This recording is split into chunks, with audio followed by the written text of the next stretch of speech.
Don Rosen in the morning. WRJN. And we have a couple of special guests here this morning. We're talking about safety as we do the first Thursday of every month. The Racine County Traffic Safety Commission. We've talked about rules of the road, highway work zone safety. Today, water and boating safety. Yes, it's coming up, water and boating. I know it's hard to believe because you're still wearing your winter coat out there, but it's coming up. And our guests are Lieutenant Mike Lyell, got that right, and Deputy Jerome Hipper is here as well. Now, Deputy, you were actually on the water patrol, right? Correct. I run our Racine County Water Patrol. Now, we happen to have a lake right in our backyard. I have it literally a block and a half from my house, so boating safety is here. It doesn't work well when you're in like Wyoming or Kansas. They don't really... They don't have anything near the size we do. Okay, so we have a list here. Now, there's a poster you can see. The poster is at, and I remember this now because Tom Knitter told me. It's Racine County, let's see, what do I have here? RacineCounty.com/staying safe. And you'll see a list of all the posters we've done. Go to Water and Boating Safety, and you can follow along today. Do you have to have a boating license in Wisconsin? You do if you have been born after January 1st, 1989. Then you have to take a boater safety course per DNR. If you were born before that date, you do not. So let me see. Oh, you don't? Correct. If you were born before that date. So how old would that make you? Let me see. Carry the 2 divided by 5. How long would that? That'd be about 36. Okay. So before 36, you have to have a... Why that date? A date that they picked for the legislation. I don't know why specifically. Okay. I don't have one. I'm not a big boater. I think I've went on, except for the cruise ships, personal boats. I hardly go on because I'm not a big fan of getting stuck in water and drowning. You should come on down. We'll take you for a ride. Yeah. Sam and Aramo once took me on a fishing boat. And I caught fish. It's very scary out there because there's nowhere to hide. There's nowhere to run. I mean, if something happens, you're in the water. That's just me. That's what we're there for. So if something happens, give us a call and we come out and give you a hand. Yeah, I know. I've seen it. You guys, you do save lives out there, huh? We do. What's the number one boating prize? Is it people drinking and crashing their boats and partying too much? Well, that's a big problem with it. The biggest thing we recommend is wearing your PFDs because, like you said... Now, PFDs, personal flotation devices, right? Correct. That I remember. Your life jackets in layman's terms. So you never know when something's going to happen. You get a rogue wave, all of a sudden your boat starts leaking and you're just in the water before you know it, and that's going to keep you up and afloat. Rogue waves on Lake Michigan? It does happen. I've seen it. Whoa. Lieutenant, are you a big boater? No, I'm not very proficient on the water, but what is interesting about Racine County is we're not just the land of Racine County. Our jurisdiction goes out to the halfway mark of Lake Michigan, which is approximately 45 miles to the east, obviously. And then if you go north-south, we're 11 to 13 miles. So once again, I don't like to do math on the radio, but that's approximately 450 square miles that Deputy Hipper and his co-workers have responsibility of, and we have 2 boats that unfortunately are about as old as I am. So we do what we can, but we are looking to improve our boating patrol abilities. So once you get past that mileage marker, then it's Michigan's problem. Yep, we pass it over. We pass the stick somewhere. I'm drowning. I'm sorry. There's a number in Michigan I can give you to call. I think we'll help our buddies out if it's 46 to 48 miles or whatever. Let's talk about some of the items on the poster. Educate yourself. Take boating safety courses. Where do they get those? They're online. So you can just go to the DNR website, and you can actually take the class online through links on their website, or they do them in person, and the scheduling is dependent on when DNR is available. Now, getting a license is not like a driver's test. Nobody takes you on the water. Correct. It is all 100% online. And when you go out there, it's just hopefully you know what you're doing. Well, and there are some like local yacht clubs that offer boating classes and sailing classes, and that's a lot of hands-on stuff, so that's always an option. But it's not a requirement. They can just get their license online, jump on the boat, and go. Sailing's a whole nother thing. I mean, you really have to be talented to know how to sail. It's when you're I could turn this wheel on a motorboat and control the throttle, and that's all you need. Sailing's a whole different animal. And I've seen them on the lake here. The yacht club has their sailboats out there. I've seen them on the lake from when I used to walk my dog there. Yeah, they have regattas every year that they're racing them out there. They're very good.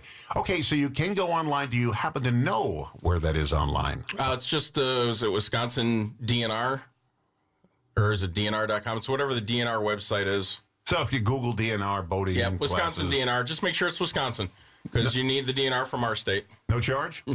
I believe there's a charge for some of the links. There's no charge for the classes. Okay, that's pretty good.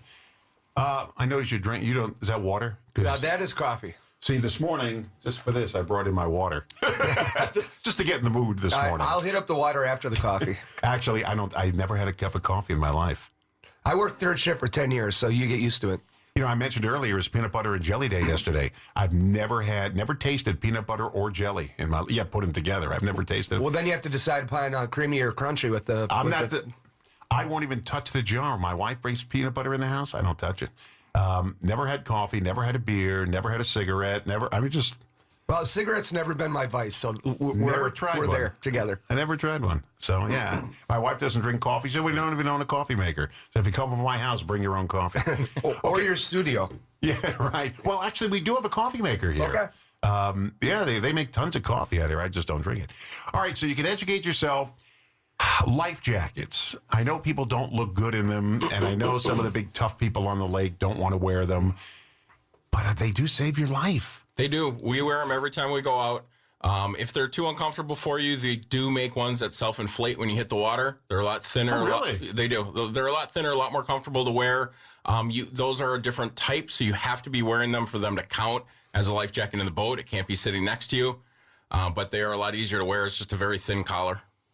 Huh. And, of course, if you have children on board, put them on the first thing. Before you even leave, put them on. Correct. It's actually required if the children are under 13, they have to have a PFD on the entire time the boat's underway. So I'm in a lake once. This is up north. I was dating somebody who was big on up north stuff, and we were on this lake.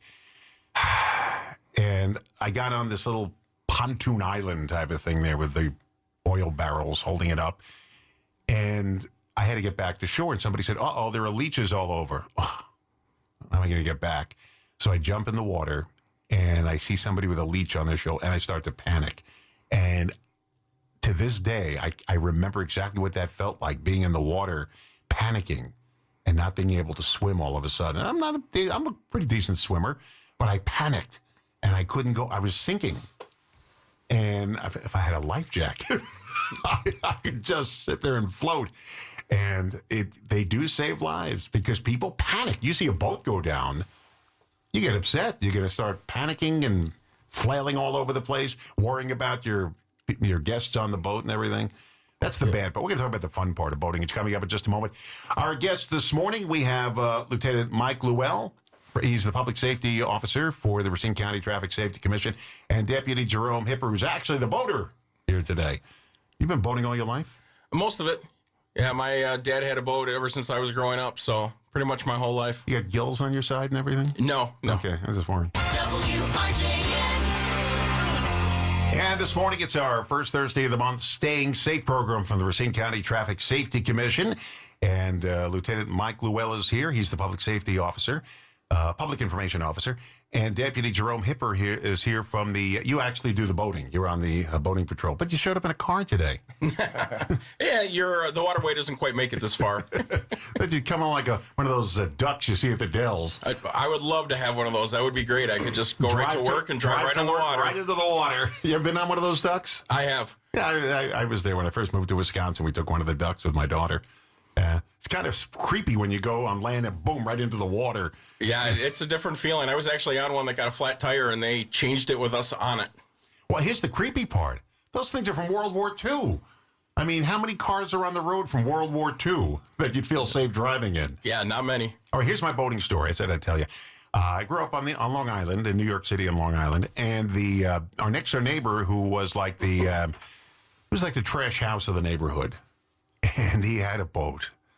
And it looked dilapidated, but he said, we're going to take it out today. He brought it on a trailer, and we got to the Great South Bay, and I knew something was up when I saw a little bailing stuff, bailing water. He said, oh, don't worry about it. So we get on the water, and I could see water coming in on my feet. He goes, don't worry, just scoop it out. I said, scoop it out? We're going to be on here for a couple of hours. We can scoop it out. He said, scoop it out. If you don't, it's going to go down. So, of course, my panic set in. I didn't enjoy the whole boating trip. I didn't do any fishing. All I did was scoop with this Clorox thing that was cut up to make like a scooper. That's all I did. Never went out with him on a boat again. And he said, "This is the boat. We just bail the water. So we're not going to go down. As long as you keep pushing the water out of it, it won't, I said, "Why don't you fix it?" It's too much, too much of a bother. All right, let's talk about staying safe on the water. Drinking. That's got to be one of the major problems out there. People go on a boat, they want to party, and they drink. And it's a big problem, especially because it's not like a car where you're going to go out, stop in the middle of an intersection, sit there for a couple hours. In a boat, you go out on the lake and you just park there, enjoy the sunshine, enjoy the fresh air, do some swimming. And if you're drinking that whole time, it's going to catch up with you before you know it. And if everybody's drinking, before you know it, you might bump into somebody. And it's not like on the road you could pull over to the side of the road. You bump into somebody, you go down. And hopefully you're near a shoreline to do it. Correct. So drinking is a no. I guess you can have a drink. If you're driving the boat, I wouldn't have any drinks.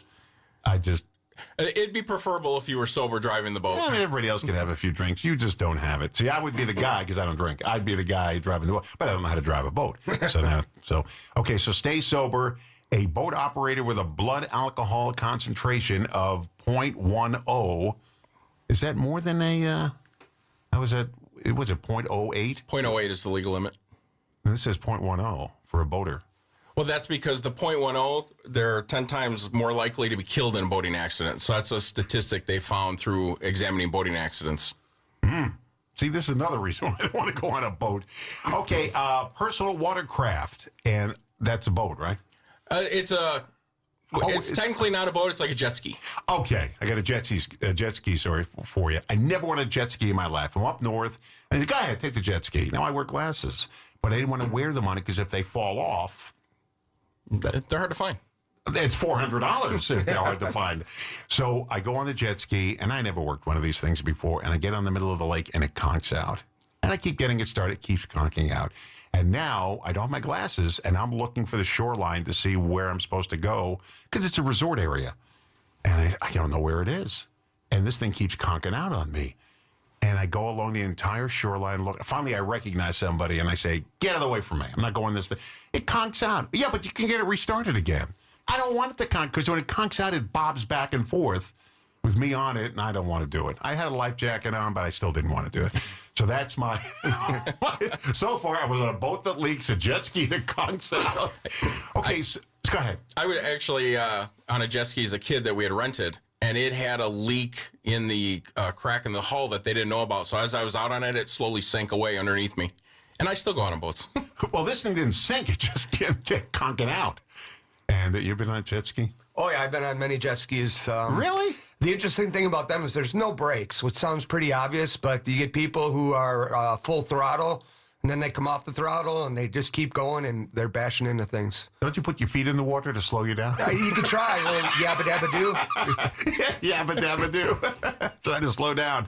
Okay, so we're talking about the jet skis. What else? Is there any other type of personal watercraft? Those are the main ones. So, I mean, there's all different kinds of boats. The jet skis are a lot of the fun ones that people like to play around with. How about those paddle ones? See, those sound kind of safe to me. Paddle boats? Yeah. I wouldn't recommend using those in Lake Michigan. They're so small, and the waves in Lake Michigan can kick up pretty quick without any warning. So you're going to have to get back to shore if the weather turns nasty real quick, and that's hard to do. Okay, so jet skis off my list, regular boats off my list, paddle boats, put a line through that as well. We're getting there eventually. The sun's rising, the coffee's working. Wouldn't be morning without Don Rosen. WRJN. All right, we're talking about water safety today. Boating. Yes, never too early to boat. Although the ice was on when I pass over the Main Street Bridge. I mean, it wasn't a month ago. That thing was frozen solid. So our guests are Lieutenant Mike Lyell. He is the Public Information Officer for the Racine County Traffic Safety Commission, and Deputy Jerome Hipper, who's actually involved in the water. You're on the safety patrol. Correct. When do you start getting out in the water? Oh, actually, we've already been out on the water. Our boats are in. We've been out all week. Yeah, it was ice a few weeks ago. It was. It's a little chilly out there. But I saw one of those little fishing shanties, those little... Where they put those little shanties on there, they drill a hole. Yep, for ice fishing. And the whole thing goes right in the water with I don't know how people do that. I just would be scared. I mean, I hear a crack. Did you hear something? I heard a crack. Where'd you hear that? All right, so we're talking about boating safety, and you wanted me to make sure we bring up the swimming aspect of this whole thing because we have a beautiful beach, North Beach, and during the summer it's crowded with swimming. And, those boats are not that far away from where the swimmers are. The swim area is actually a designated area, so the boats are supposed to stay out of that area. We have the North Beach area. We also have the Zoo Beach area a little bit further north of that. So when North Beach gets crowded, they'll open that up as well. Those areas are both staffed with lifeguards. So that's why it's important to stay in those areas. They're safer areas for the currents and the weather that Lake Michigan can provide. So they're designated those areas. We've had issues with people getting too close to the North Pier area, which is outside the swimming area, and that's when people get into trouble. And we had some trouble. Yeah, a couple of years ago, we had several drownings in that area due to the fact that the wind was coming in out of the north. It was creating rip currents and undertows and just pulling people right under. Now, you see this, they tell you sometimes if you watch the news, there are a lot of rip currents out there. What is a rip current? So the rip current is basically the wind is pushing the water into a narrow area, and right there it's a 90 degrees. So when the wind comes out of the north, it drives right into that corner. Because the top water is coming into that corner and has nowhere to go, it'll go out to the side and it'll run along shore. So if you get in a rip current, it's actually pulling you away from the land, and it'll just shoot you right down North Pier until you get out. You can't fight it, huh? You can't fight against it. Your option is to swim sideways to get out of the current and then swim back in. Let me write that down. Reason number 18, rip currents. Don't go in the water. Okay, good. I've been in the water up to my ankles. I told you, and I grew up in the ocean. I mean, I grew up going to the ocean every day of my life in the summer. And all of a sudden, I don't like it anymore. I don't know why. How about those people on January 1st running into the lake, huh? All the polar bears? My wife used to do that. And before we got married, she used to, I said, what are you, nuts? You got a cold there. Well, you're running in, jumping over the ice berm and running into this lake. What if you can't get out? I know they have people there watching. Very interesting, too, along on the fact of the water. When they did the triathlon here, it was running, swimming, and biking. Those are the three triathlons. Do you know how they knew when everybody was out of the water?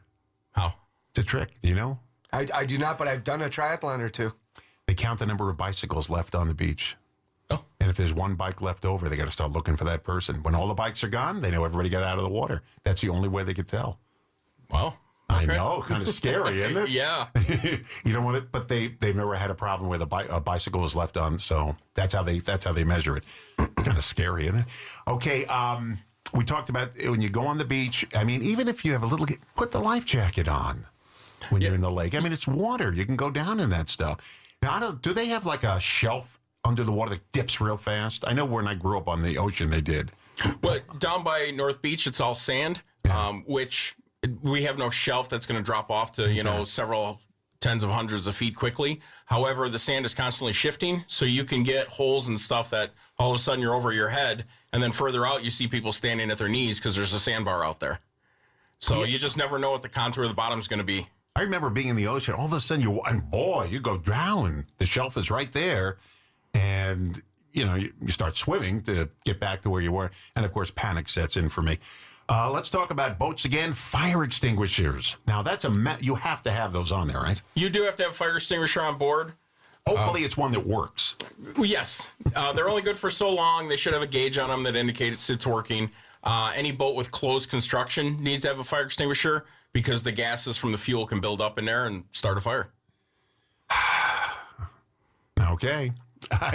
Another reason I get nervous. And boats do have fires. But if you have a fire extinguisher, you put it out and you call for help. If you don't have a fire extinguisher, it's going to take a while for the fire department to get out to you. So, well, let me ask you: do boats have to go through inspections at all? If we ever stop a boat, we inspect it, but there's no annual required inspections for the boats. When you stop a car, you've got to have probable cause to go search a car. Obviously, Same thing with boats. Correct. We need probable cause to stop the boat. Yep. Okay, how do you know if people are drinking on a boat? With a car, you can see the car swerving all over the road. You know people are drinking. With a boat, how can you tell? It's very difficult to tell just by their driving if they've been drinking or not, due to the fact that boats can just go sideways with the winds and the waves. So it's basically if we stop them for a violation to see if they've been drinking when we talk to them, If they're doing something really crazy out there, or we've had them where sometimes they go into the swim area because they don't realize they just crossed the buoy line. I saw this Dateline episode, and it involved a whole bunch of teenagers on the boat. They crashed it. They were going under a bridge, and they crashed it into one of the I forget what you call it. The pylons? Whatever. Supports? Yeah. Supports. They crashed it. A girl fell overboard. She died. And immediately these teenagers started concocting a story on what happened. And it didn't mesh with what the results were here. But they were drinking on the boat, and they crashed it. And this girl, innocent bystander, just went overboard. They were so drunk they didn't know where she was. And she just drowned because she was drinking as well. And she just drowned and everything. So it's dangerous out there. I mean, when you let your kids out, if I had a kid, I wouldn't let him on a boat. Of course, I didn't want my kid ever driving a car. She's 45 now, and I still don't want her driving. So anyway, the first time she got her license, and she was off on her own, she wanted to go to Butler Skate Land, which is in Butler in Milwaukee. And I was panicking. I had heart palpitations, and I said to my wife, let's get in the car and follow her. Just stay behind so she can't see us. It was at night. And we followed her there, and we stayed in the entire parking lot the whole time she was in Butler Skate Land. And she called us on a cell phone. We had a big bag phone, and we were right in back of her. I said, okay, just be careful. And we followed her home. I said, we can't do this every time. We've got to just trust. But she's a good driver. And so at 45, I have other people follow her now just to make sure she's okay. That's gonna be scary to let your kid on a boat for the first time by themselves. I'm sure it's very scary for parents. Yeah. Okay, let's talk about navigation lights, because all boats have to have those lights on them. Now, do rowboats have to have them? Well, a rowboat has to have a light that they can display to avoid a collision, but they don't have the standard navigational lights. They're not powered, but basically like flashlight, lanterns, something like that. Same thing with kayaks. But powered boats, they've got to have the full navigational lights. Because if you think about it, it's not like driving in a street where there's street lights or another car that's got headlights to illuminate you. Boats don't have headlights, and there's no lights out there at all. So if the boat has no lights on, you're not going to know it's there until you've already ran it over.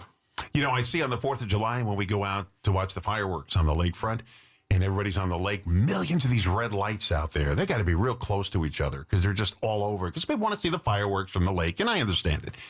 But, yeah, if you don't have the lights on, I mean, you're a sitting duck, especially if somebody's cruising along at a nice speed, and all of a sudden you're there. They don't have brakes. They don't have brakes, and they won't even see you because it's not like they have headlights shining in front of them. Were you going to say something? No, not at all. Okay, yeah. When you don't have brakes, you can't. It's not that yabba dabba do where you can put your foot in the water, Right. Or even swerve to avoid it. They won't see them until the collision's already happened. And navigation lights are like headlights on a car, and also like the brake lights. Check them every once in a while. If they're not working, get a bulb. I mean, how much does a bulb cost? I know how to turn them on. I've had people go out during the day, and they're coming back at night with no lights on. And when we stop them, they're like, we couldn't figure out how to turn our lights on. Isn't it like a switch? There's a switch. Doesn't it say like on and off? Not always. Not all the switches are labeled in some of the older boats. That's the issue. All right. More coming up. We're going to wrap it up in a few minutes here. We're talking about boating safety because, yes, the boating season's coming up. Before you know it, people are going to head out there. I guess Memorial Day weekend's the big weekend. Everybody gets their boats in the water. That's usually when it starts to pick up, and it peaks usually around 4th of July. They have this right across from the name of that restaurant there, Joey's Yard Arm. Right across the street, they get all the boats stored. And I pass it every day. And you know boating season's coming where they take those wraps off the boat, the plastic wraps, and they start putting them in the water. And I said, well, here it comes. And usually around Memorial Day weekend in mid-May, they start unwrapping them and put them in the water. Well, and we've even got some in now. The marina that we're stationed at has 2 boats that came in yesterday. So it's already started. And I won't put my snow shovels away yet. My wife said, don't put them away. If you put them away and it snows, it'll be your fault. So I left them in there. All right, we have our guest from the Racine Traffic Safety Commission, Lieutenant Mike Lyell. He is the Public Information Officer, and Deputy Jerome Hipper, who actually goes on the water in the boats. That must be a fun job on a hot, nice summer day. It's a lot of fun on a nice sunny day and not so much fun in thunderstorms. Oh, yeah. But still, I mean, what a way to live. What do you do all day? You know, we mentioned lifeguards before I forget. I read this morning, lifeguards in Los Angeles, they have 8 lifeguards that make $300,000 a year. They have 12 that are up to $200,000 a year. Now, the downside is you got to know how to swim and save people. other than that, I mean, that's nice. Just sit on the beach. If nobody's drowning, you just sit there on the beach and get $300,000 a year. See, now in Los Angeles, it's year-round. It's not like here where it's, just a few months. But still, isn't that nice? And that'd be a nice job to have. Yeah. But you know how to swim and save people's lives, and, who wants to do that? WRJN. We're talking about boating safety today as part of the Racine County Traffic Safety Commission, our first Thursday of the month. And Lieutenant Mike Lyell is here. He is the Public Information Officer, and Deputy Jerome Hipper, the guy who jumps in the water to save you. He's here as well. What if you have to save somebody? How do you jump in the water with a police uniform on? We just do it anyways. Don't you The just life jacket. sink to the bottom? No, life jackets will keep us up. So best way to go is just to get them near the boat, and we have a lift, kind of like a crane that we installed on the boat last year to actually lift people out of the water. Do you have to save a lot of people? Sometimes. It depends on the year. A couple years ago, we had a lot of incidents, and last year we had very few. So it's good to see that some of these safety programs are working. Do you go out during the day or night? Both. So we've got 2 shifts on, so we'll be out there the day, out there in the night. It all depends. And then I'm also on the dive team, so anytime an incident happens, they call us in the middle of the night, and we go and respond. Really? Yep. We had somebody, I won't mention her too much, but she had a problem, and she drove her car off the dock on purpose. The boat, where the boats go in the water, Yep. and drowned herself on purpose. And she regretted it when the water was coming in. It was too late at that point. And they couldn't find her because it was at night, and they couldn't see. And the dive team went under the water, and they found the car with her in it. Horrible thing to have to go find people underwater if you're a diver. Because I see Dateline all the time with the divers going in 2020, and they have to find horrible things under the water and bring them up. It is, but it's also nice to bring resolution to the family and, bring an end to everything. Did you ever have to do that? Yes, I've done it several times. Find bodies under the water? Yeah. Oh, that would be nightmarish stuff to me. Let's talk about bilge ventilators. What are those? So basically the bilge is the bottom area of the boat. It's usually where the engines are, and it's covered up. So you want to ventilate it because it's a bigger area, and if the fumes from the fuel build up in there and catch a spark, it can actually explode. Oh, my goodness. Let me put that down. Number 19, bilge ventilator. I won't go in the... Stay away from that. How do you know? How do you know that it's going to happen? Yeah. Well, and that's why you have a bilge ventilator to vent the fumes out to prevent it from happening. Man, there's a lot of stuff. I thought you go on a boat, you turn the key, and you go out there and have a good time, come back, turn the key off. Obviously, there's a lot more to it. And you should know there's a lot more to it. The bilge ventilator. That's it. A lot of people don't realize How it. do you know if it's working or not working? It's like a fan, so you'll hear it if it's a fan system. Otherwise, some of the systems are just use the fact that the boat is in motion to capture air and then push it out the back. So it's just automatically working. Visual distress signals. What are those? Typically called flares. Oh, okay. I can do that. The old method is flares. They actually have some new methods that are flashlights that blink SOS. So they're called electronic visual distress signals.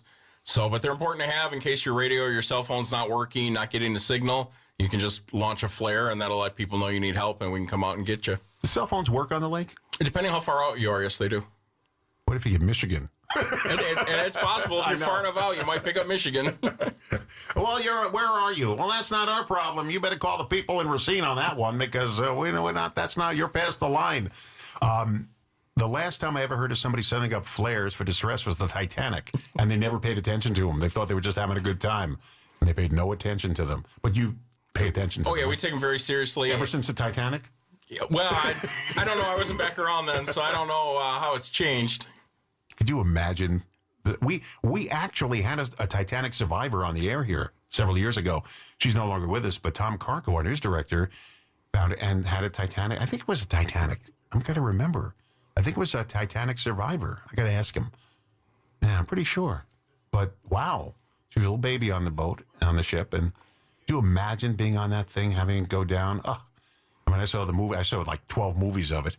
And what a horrible thing to have happen on the ship. You could not, what'd they say? Not even God can sink this ship. What a dare that was, huh? You got to be stupid to say something like that. All right, let's do a quick review. Boating safety. The boating season's upon us. It really kicks in May. Although you said people are going in right now. Yeah. All right. It kicks in May, I think, for the most part. And all summer long, people have boats. That's expensive to own a boat. It is. There's a lot of maintenance and upkeep, plus just the docking fees and all that stuff. So it depends on if you have a slip or if you trailer it. What do they charge for a slip? It depends on the size, so it's all different prices. You're not going to give me a price? I don't know the prices offhand for the marinas, but I know they have some slips that are 30 and some slips that are like 60, 80 feet. So there's a wide variance of them. Where do you get gas for your boat around here? We actually, if you're on the water, there's 2 gas docks, 2 marinas that have gas right at the water. You just pull up and fill up, and they've got tanks on shore. They cleaned your windshields too? No. Okay. They don't check your Bill's fan? It's not full service anymore. They don't check your Bill's ventilator when you're there? No. And they have somebody come on and say, oh, let's check that Bill's ventilator. Hopefully they're running the bilge ventilator when they're gassing up, though, because that's a concern. Okay, and let's talk again about courses. If you've got somebody in your family, a young teenager who wants to go on a boat, how do they get the courses? They can go online to the Wisconsin DNR website, and there's links on there, and there's also classes that they teach in person. So those are the easiest ways to get the courses. And you say something, it costs, what? It's free to take the course. From my understanding, it's free if you do the in-person class. If you do the online class, there is a cost associated with that. So where do they give the in-person classes? They're all over. So basically, you'd have to go on the website, find their schedule to see when they have wardens available to give the classes and where they're giving them, because they're throughout the state. Do you teach them? I do not. Okay. What about, now you have to have a license, right? Yeah, if you're born after a certain date, you have to have the boater safety. And that's what, 36 years? We did try to do the math on it. We didn't have a calculator here. 1989, so that would be 90. That would be, what, 36 you said? 36. So if you're older than 36, you don't need a license. Correct. Yeah, if you were born before January 1st of 1989, you don't need the boater safety. It's technically not a license. It's a boater safety certificate. Okay. And is there a limit to the size of the boats you can take out? No, not if it's personal. If it's commercial. Small, when I talk about small. No, there's no limit at all. And what is there? There's got to be an area where you can't go. I mean, we have shipping on Lake Michigan. You wouldn't go out that far, would you? Well, some of the fishermen go out that far. You just have to make sure that if one of those big boats are coming, that you're getting out of their way if they need you to, because they have the right of way due to the fact they're commercial and that size. No, they got the right of way because they're big. They're like the bullies of the lake. It's the laws of physics. Yeah. So, did I miss anything today, or did we get everything in? No, I think we got everything in. Biggest thing that we emphasize is just wearing the PFDs and having them accessible. We've had boats that we've stopped and we're like, let's see your PFDs, and they move the cooler and all the food out of the way and pull up the seat and then wiggle the package out, unzip it after they break the brand new tabs. Those are not accessible. If the boat's going down, you need the PFDs out and ready. Boy, and if you have children, the minute they're on that dock, put them on. Correct. And if they're under 13, if the boat's underway, they have to be wearing them. I'd be wearing it as soon as I left home in the car. But I can't get the seatbelt on. I'm not taking it off. You never know. Well, thank you guys for coming in this morning. I do appreciate it. You're welcome. From the Racine County Traffic Safety Commission, this is our first Thursday. We're doing all these safety. We got the road. Let me review. If you go to racinecounty.com/staying safe, you'll see all the programs we've done.